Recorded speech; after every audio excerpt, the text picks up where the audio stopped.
দর্শক আপনার নাম বয়স বলে আপনার প্রশ্নটি করুন। আমি ঢাকা তেজগাঁ থেকে বলতেছি। আমার নাম মঞ্জুয়ারা, জি। বয়স 30 বছর। আমার একটা 7 বছরের ছেলে আছে। বর্তমানে এখন আমি বাচ্চা নিতে চাচ্ছি, কিন্তু আমার মিন্সটাই ক্লিয়ার হচ্ছে না। ক্লিয়ার বলতে কি একদম হচ্ছেই না 3 বছর হলে। তাহলে আমি এর জন্য কি করতে পারি? আমার তো বাচ্চা বড় হয়ে যাচ্ছে, আরেকটা বাচ্চা নেওয়ার দরকার। 3 বছর ধরে আপনার পিরিয়ড হচ্ছে না? জি না, আপনার বয়স কত? 30 হবে 30 এরকম। বছর। আপনি কোনো ট্রিটমেন্ট নিয়েছেন? কোনো গাইনোকোলজিস্টের কাছে গিয়েছিলেন? ডাক্তারের কাছে গিয়েছিলাম, উনি একটা ট্যাবলেট দিছিল। ওটা খাওয়ার পরে 2 বার মানে ঠিক মতো হয়েছে, কিন্তু তারপরে আবার ওই ওষুধটা খাওয়ার পরে আর হচ্ছে না। ঠিক আছে। ও ঠিক আছে দর্শক, আপনি আমাদের সঙ্গেই থাকুন, আমরা আপনার প্রশ্ন উত্তর দেওয়ার চেষ্টা করছি। ম্যাডাম বয়স 30 বছর, উনি প্রথম বেবির বয়স 7 বছর। তো 3 বছর সাধারণত ধরে আসলে 30 বছর বয়সে বা সাধারণত মাসিক এমনি বন্ধ থাকার কথা না। এক্ষেত্রে আমরা প্রথমেই ধরে নেব যে হয়তো তার ওভুলেশনের কোনো সমস্যা হচ্ছে।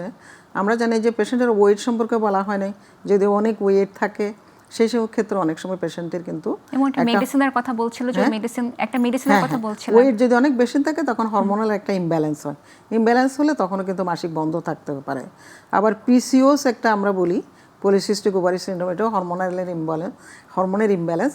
তো ওই ক্ষেত্রেও কিন্তু অনেক সময় মাসিক বন্ধ থাকতে পারে, অথবা 3 বছর একসাথে বন্ধ থাকার কথা না, যদিও সেটা দেখা যায় যে প্রথমে 2 মাস পরে হচ্ছে, তারপর 3 মাস পরে, তারপর 5 মাস পরে, এরকম করে আস্তে আস্তে বাড়তে থাকে।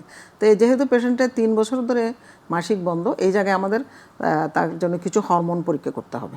হরমোন পরীক্ষা করে দেখতে হবে যে তার সেই হরমোনগুলো আসলে লেভেলটা ঠিক আছে কিনা। তো ওই হরমোন কি একটা ইম্পর্ট্যান্ট হরমোন আছে, সেই হরমোনটা আমরা করে দেখি আসলে এরকম হলে আমরা এএমএইচ বলি, তারপর একটা এফএসএইচ হরমোন বলি।